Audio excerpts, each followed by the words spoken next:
Hello and welcome. Joining me is N. Shankar, Chairman cum Managing Director of ECGC. Mr. Shankar, thank you so much for joining us. Good news on the rupee front. The rupee has been steady now, in fact appreciated quite a bit.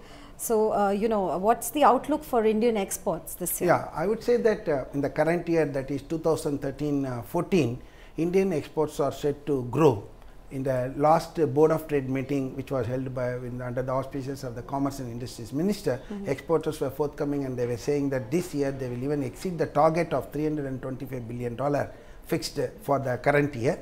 This is mainly due to two reasons. One is that US is looking up, export orders are increasing, especially in the textile sector and all, exports are growing. Plus again in Europe also, compared to the last one quarter, the growth has been positive. So the exports are set to grow in this year.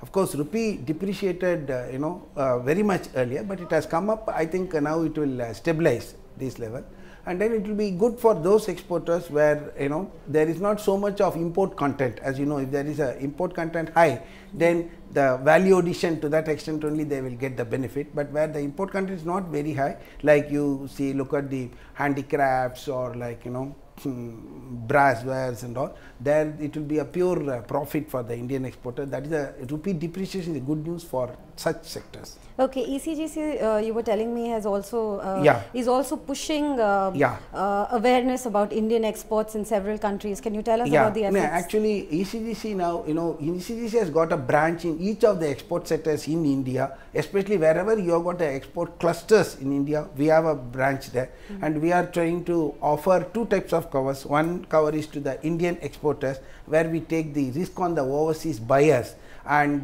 where if the buyer defaults or he becomes insolvent or he repudiates the claim, then we settle the claim to them. We have to encourage flow of credit to the Indian exporters. We give covers to the Indian banks. If the exporter defaults or he becomes insolvent, then we settle the claims to the Indian banks, so that Indian banks are allowed to lend more and more to the Indian exporter. We have not raised our insurance premium in the last 10 years. It's almost constant. So that enables, actually, because we are not we are a development oriented institution. We are 100% owned by Government of India. So we are not making the premium as a huge cost to the Indian exporters. So since you're talking about export clusters, what are the typical problems that you find Indian export based clusters facing, and what can be done to sort of overcome it? Because they may be having one non-financial problems, another is non-financial problems. Non-financial problems I leave it to the others to deal with, because I am basically a financial sector person.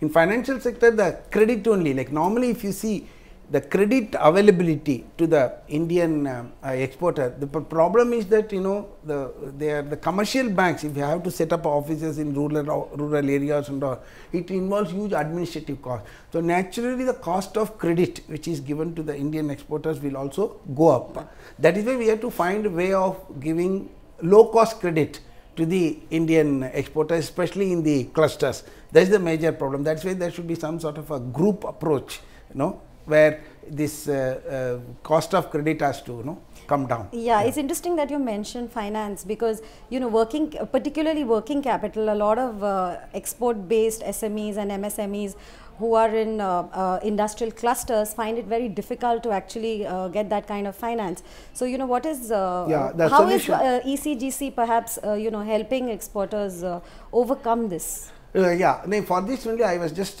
quoting in my session. There is Dr. Raghuram Rajan, he had given a report in 2008, financial sector reform. There he had given one recommendation which has not yet been implemented. That recommendation is securitization of trade receivables of the not only for exporters, for the SMEs, like that the buyer who is a buyer that is securitized, the receivables from the large buyers or securitized, converted into a dematerialized instrument which should be rated and traded, then this type of cost of credit will naturally go down.